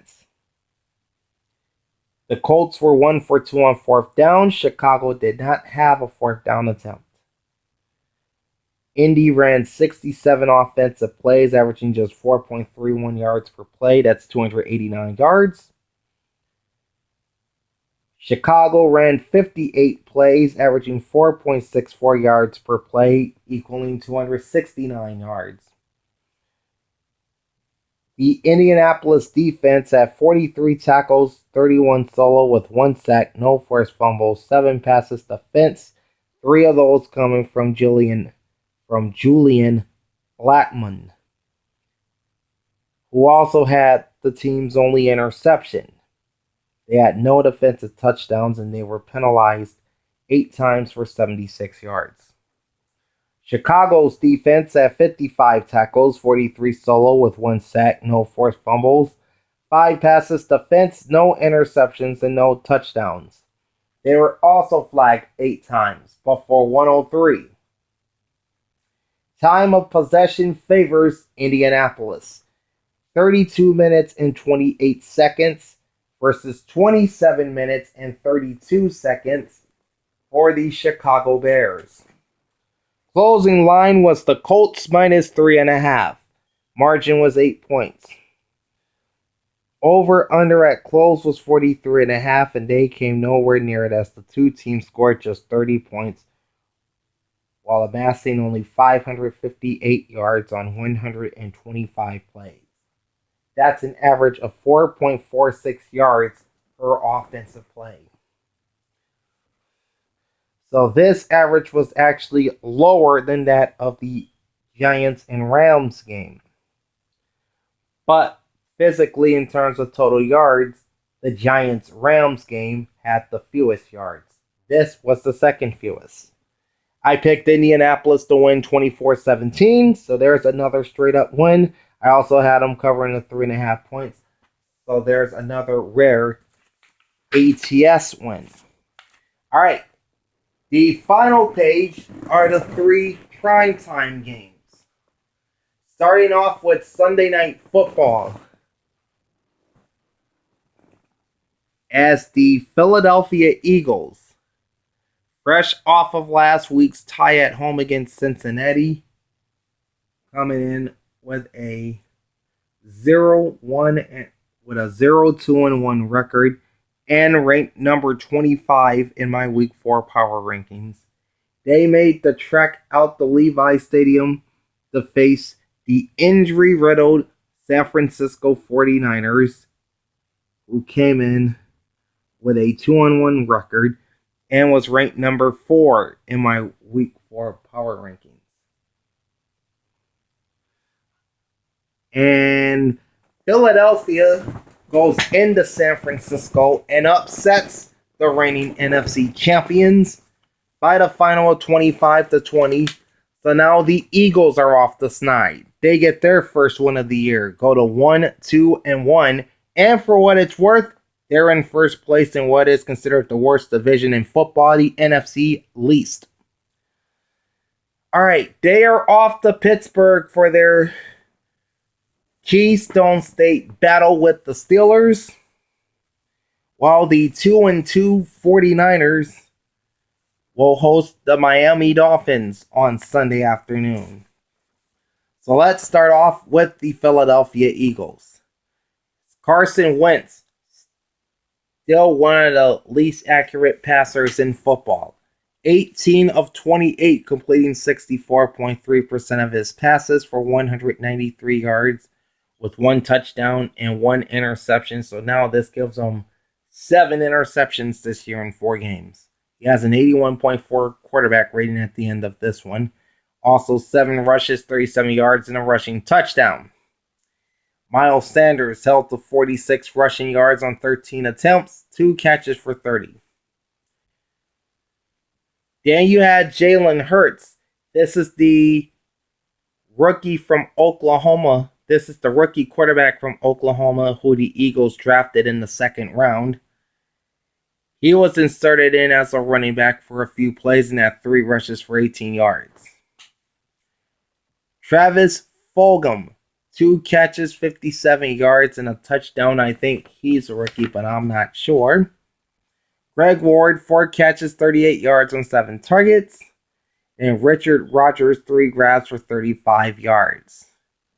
Rodney McLeod led the Philadelphia defense with 7 tackles, 6 solo, 1 pass defense, and 1 interception. Nathan Gary, 5 tackles, 2 solo.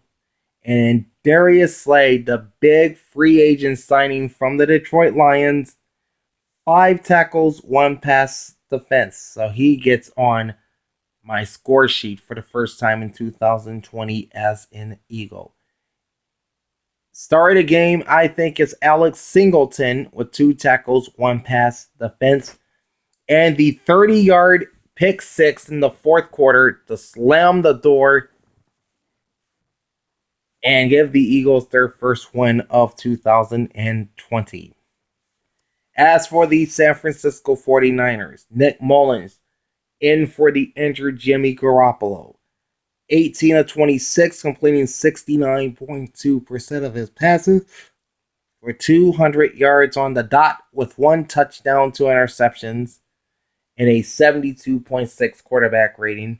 He was benched in the 4th quarter, and CJ Beathard came in and was 14 of 19, completing 73.7% of his passes for 138 with no touchdowns and no interceptions.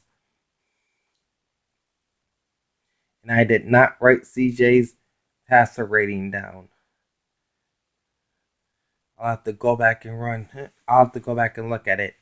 All right, Jerick McKinnon. He's in at running back for the injured Raheem Mostert. He had 14 rushes for 54 yards and a touchdown, 7 receptions, 43 yards, and a receiving touchdown on top of that. Brandon Ayuk, 2 receptions for 18, and he also had a 38-yard rushing touchdown where he leaped over an Eagles defender. And I'm pretty sure you saw the highlights of that over the last couple of days. It was pretty sick. All right, George Kittle, he went off. He had 15 catches on 15 targets for 183 and a touchdown. So Philadelphia's secondary had trouble containing George Kittle. He was virtually unstoppable in this game. Touchdown for nearly 200. Deebo Samuel, 3 catches, 35 yards on 3 targets, and a 10-yard run. Quan Alexander led San Francisco's defense with 6 tackles, 3 solo. Eric, that's A-R-I-K, Armstead, 4 tackles, 3 solo, half a sack. And Kerry Hyder, 3 tackles, 2 solo, and half a sack. Total yards favored the 49ers. They had 417, 301 passing, and 116 rushing. Versus the Eagles, 267 yards, 174 passing, and 93 rushing.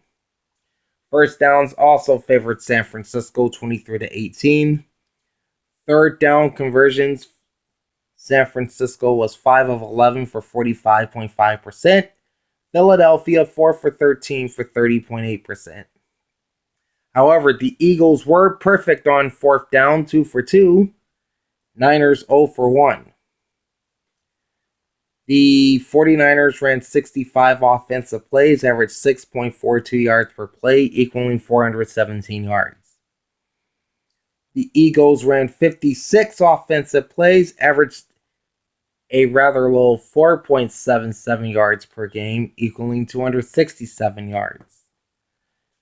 The Eagles defense had 48 tackles, 30 solo. How about this? 5 sacks on San Francisco quarterbacks. 5. 1 forced fumble, 3 passes defensed, 2 interceptions, and of course the 1 touchdown being the game-sealing pick 6 by Alex Singleton. Philadelphia was flagged 3 times for 25 yards. The Niners defense had 41 tackles, 25 solo, with 3 sacks on Carson Wentz. No forced fumbles, 4 passes defense, 1 interception, and no touchdowns. They were flagged 6 times for 42 yards. Time of possession favors the 49ers at 30 minutes 31 seconds to 29 minutes 29 seconds for the Eagles. Closing line was San Francisco minus 7.5. Margin was 5 points. Over under at close was 45.5 points. The two teams combined for 45, so they just finished under by that half a point. All right. The two teams combined for 684 total yards of offense on 121 plays and a combined average yards per play of 5.65. I picked the 49ers to win 26-20, so that's a straight up loss for me. However, I did pick Philadelphia to cover as the road underdog, which they do. Covering the 7.5 points, winning by 5, so I get that win. Alright, now we're on to Monday, and this is the first of the 2 Monday games.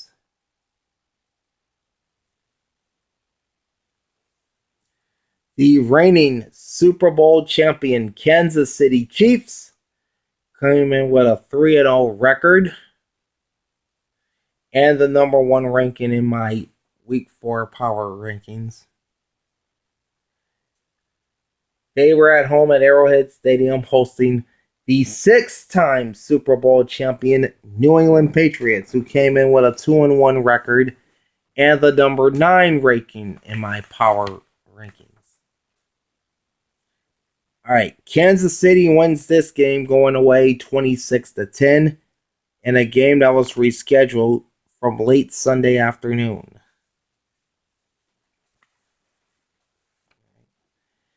The Chiefs are now 4-0. And I'll tell you why that's significant in just a little bit. Sunday, they welcome the Raiders to Chiefs Kingdom, while the Patriots drop back to 500 to 2-2. They will host the Denver Broncos in Foxborough on Sunday afternoon. Alright, so let's start off with the Chiefs.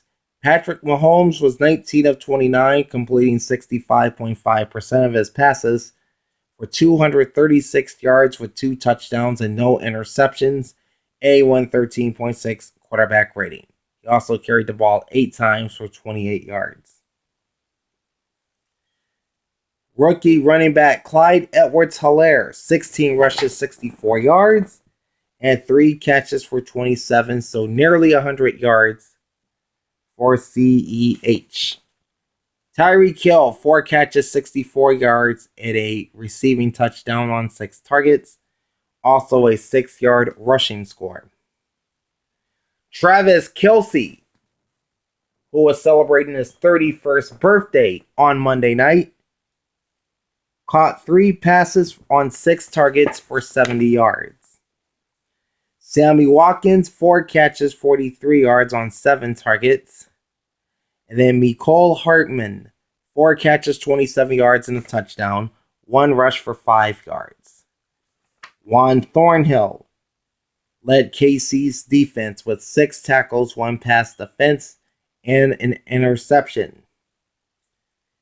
Mike Pennell had 5 tackles. And then the Honey Badger, Tyrann Mathieu, 4 tackles, 1 pass defense, and he also had a 25-yard pick 6 in the fourth quarter to seal Kansas City's win. And I told you that the Chiefs are 4-0. Well, they are now 4-0 for the 4th consecutive season. They are the first team in NFL history to do that. So congratulations, Andy Reid. You made history. For the New England Patriots, Brian Hoyer inserted as the starter for the Patriots after Cam Newton tested positive for COVID-19 on Saturday. He was 15 of 24, completing 62.5% of his passes for 130 yards with no touchdowns, 1 interception, and a 59.4 quarterback rating. Last I checked, Brian Hoyer was still bad at football. Hence, he was benched in the fourth quarter for Jarrett Stidham. If it wasn't for Bill Belichick getting Cam Newton in late August, he would have been New England's starter, Jarrett Stidham. And he was not much better. 5 of 13, completing 38.5% of his passes for 60 yards. He did find the end zone once, but he also threw 2 picks and a 39.4 quarterback rating. So damn, that's terrible. The 2 quarterbacks were 20 of 37 combined for 190 yards with 1 touchdown and 3 interceptions. Hoyer also had 1 rush for 8 yards, while Stidham had 2 rushes for 3. Okay. Damian Harris, making his season debut for New England, had 17 rushes for 100 and 1 catch for 6 yards. Rex Burkhead, 11 rushes, 45 yards, 1 reception for 5 on his 1 target. Damiere Byrd, 5 catches, 80 yards on 10 targets. James White, 3 rushes, 21 yards, 7 receptions for 38 on 8 targets. Julian Edelman, 3 catches, 35 yards on 6 targets. N'Keal Harry, the former ASU Sun Devil, 3 receptions, 21 yards, and a touchdown. Jonathan Jones led the Patriots defense with 4 tackles, 3 sacks.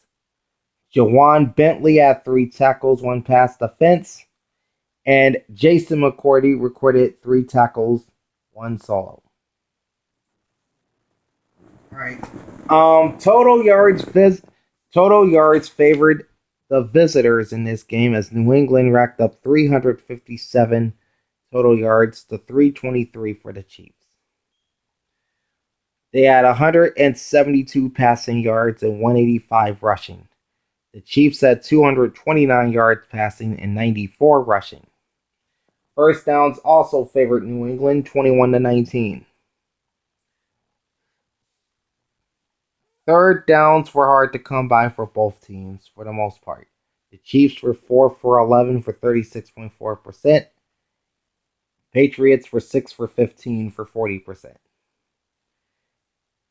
Kansas City did not attempt the 4th down, while the Patriots went for it on 4th down 3 times and converted 2 for 66.7%. Alright, the Chiefs ran 56 offensive plays, averaged 5.77 yards per play, equaling 323 yards. The Patriots ran 72 plays, averaged 4.96 yards per, equaling 357 yards. Kansas City's defense had 50 tackles, 33 solo, 2 sacks, 1 forced fumble, 7 passes defense, and you had Rashad Fulton with 4 of those 7 passes defense. There's also 3 interceptions and the 1 touchdown on the interception return by the Honey Badger. The Chiefs were flagged 4 times for 38 yards. And then the Patriots defense had 36 tackles, 18 solo with 1 sack, 1 forced fumble, 2 passes defense, no touchdowns or interceptions. They were flagged 4 times as well for 43 yards. Time of possession favors New England, 31 minutes, 34 seconds. versus Kansas City's 28 minutes and 26 seconds. Closing line was KC minus 11.5. Margin was 16 points. Over under was 48.5 points. Total points scored was 36, so this game finished well below the 48.5 total. Two teams ran 128 offensive plays, totaling 680 yards and an average of 5.31 yards per play. I picked the Chiefs to win 30-23, so that's another straight up win. And I also had them covering that massive 11.5 point spread, doing so by winning by 16. So there's another win. And now the scheduled Monday night game for Week 4, as we close up the review, is the 0-3 Atlanta Falcons, ranked number 28 in my Week 4 power rankings, visiting Lambeau Field to face Aaron Rodgers, and the 3-0 Green Bay Packers, ranked number 3. And it's the hometown team victorious here. Green Bay takes it 30-16. Packers go 4-0 into their bye week. We'll see them on October 18th as they make the trek down to Tampa to face TB12 and the Tampa Bay Buccaneers.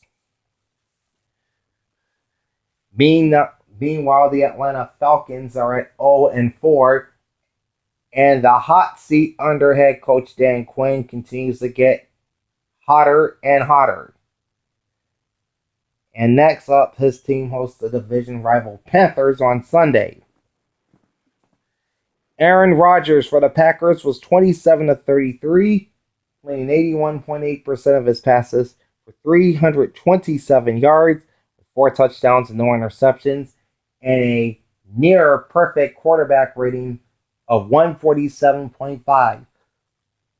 Rodgers also had 1 rush for 5 yards. Aaron Jones, 15 rushes, 71 yards, 5 receptions for 40, and a receiving touchdown. Robert Tonyan had a monster game.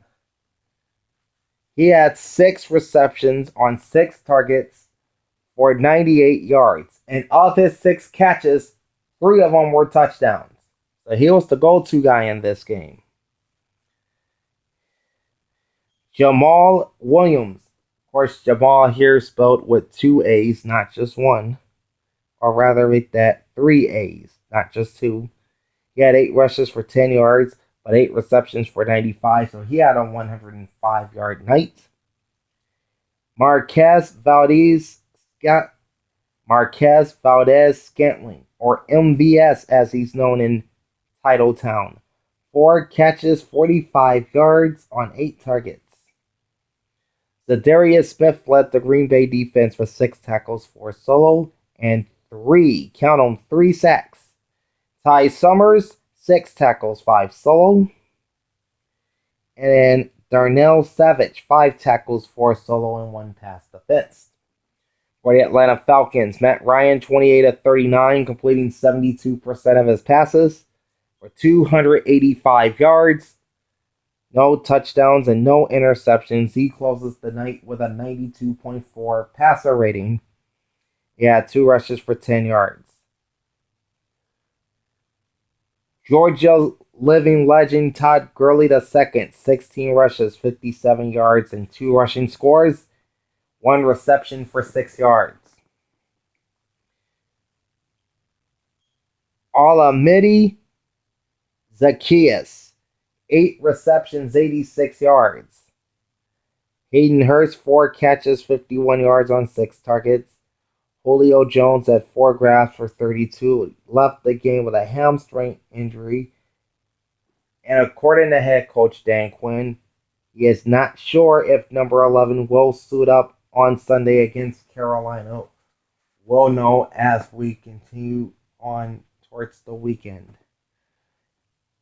Christian Blake had 3 catches for 47 yards. Deion Jones paced the ATL's defense with 6 tackles, 4 solo. Kendall Sheffield, 6 tackles, 1 pass defense. And Foye Olokun, 5 tackles, 2 solo. All right, total yards favored the Packers, 403 yards versus 327 for the Falcons. All right, passing yards were 315 Green Bay and 249 Atlanta. Rushing yards, slight advantage to the home team, 88 yards for the Packers, 78 for the Falcons. First downs, however, favors Atlanta. They had 24 first downs versus Green Bay's 22. All right. Third down conversions, Packers were 6 for 11 for 54.5%. And 1 for 2 on fourth down. The Falcons 3 for 12 on third downs, that's 25%, and 2 for 4 on fourth downs. So both teams were 50% on fourth down conversions. Green Bay ran 59 plays on offense, averaged 6.83 yards per play, totaling 403 yards.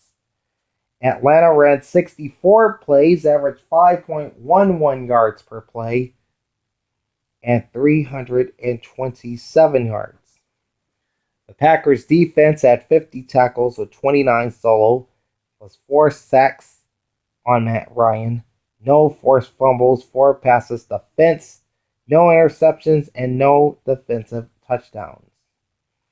The Falcons defense had 47 tackles, 32 solo with 1 sack, no forced fumbles, 1 pass defense, no interceptions, and no touchdowns.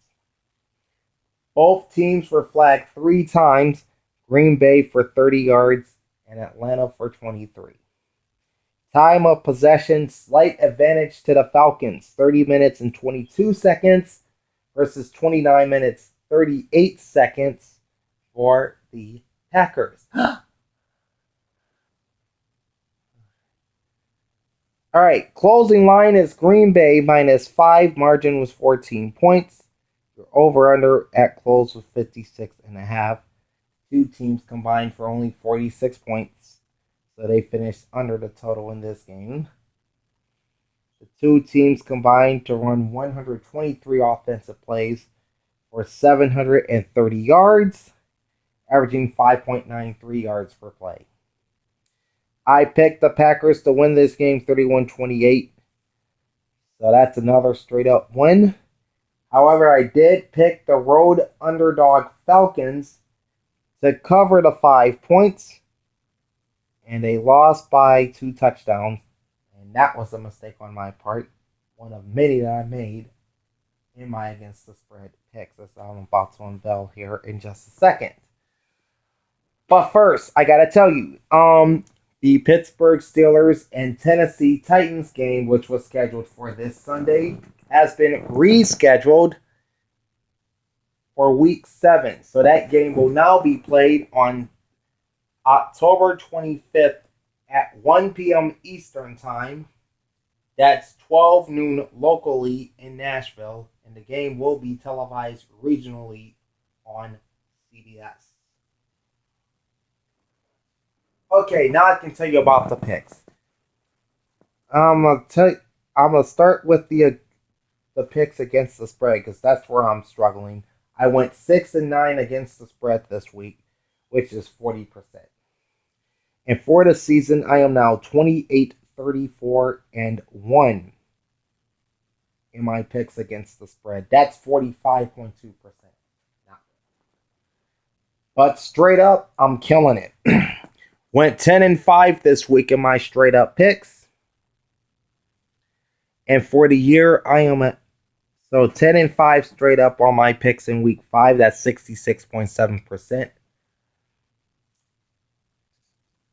For 2020, my straight up record is now 46-16-1.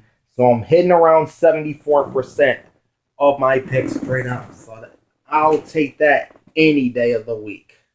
And before we close this thing down, let's talk about the Week 5 power rankings, starting at the bottom. No changes with the bottom 3. With the New York Jets stuck at number 32, the New York Giants at number 31, and the Washington No Names at number 30.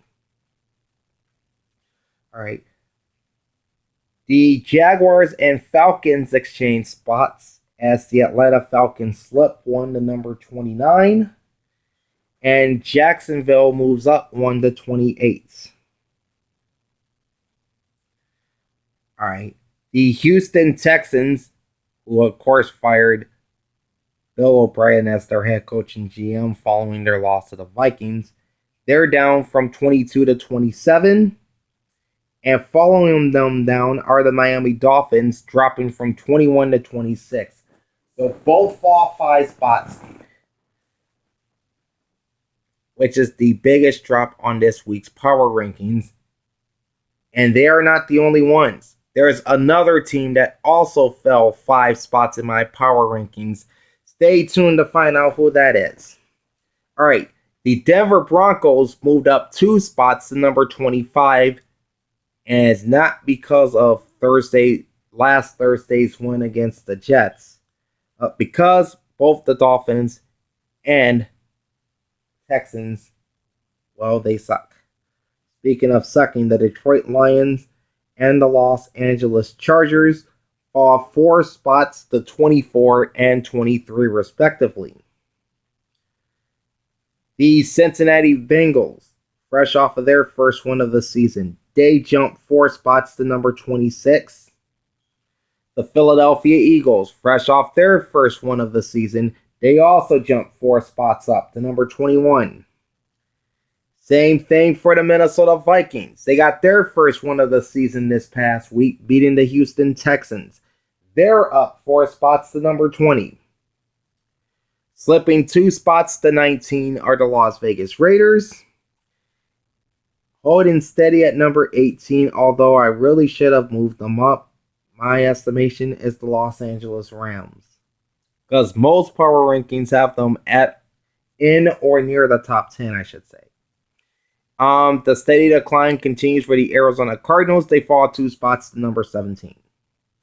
The Bears, who were shut down by the Colts, they fall to 16 after a 4-point drop. And that brings us to our biggest jump in this week's power rankings, and that goes to the Carolina Panthers, jumping 8 spots from number 23 to number 15 after a dominating win over the Cardinals. The Dallas Cowboys, despite allowing 49 points and 307 rushing yards to the Browns, they only slipped 1 spot to 14. The Patriots dropped back out of the top 10, falling 4 spots to 13. The aforementioned Cleveland Browns are up to 12 as they're off to their first 3-1 start since 2001. The Indianapolis Colts and their stingy defense jumped 5 spots to number 11. So that's the second biggest jump on the power rankings, and that brings us to our top 10. Back in the top 10 are the New Orleans Saints inching up a spot. And then the San Francisco 49ers last week at number 4. They fall 5 spots to number 9. So they join Houston and Miami with the biggest drop on this week's power rankings. Tampa Bay Buccaneers move up 2 spots to number 8. The Tennessee Titans, who essentially had a bye week because of the COVID-19 cases that are running rampant within the organization, they inched up a spot to number 7. Oh, and by the way, the number of confirmed positive cases involving Tennessee Titans players and staff is now at 22 after a couple more players tested positive on Wednesday. The Baltimore Ravens stay put at number 6 for a second week in a row. Leapfrogging them are the Buffalo Bills, up 2 spots to number 5. The Pittsburgh Steelers, who also essentially had a bye week, inched up a spot to number 4. The Green Bay Packers and Seattle Seahawks trade spots, with Seattle moving down to number 3 and Green Bay moving up to number 2.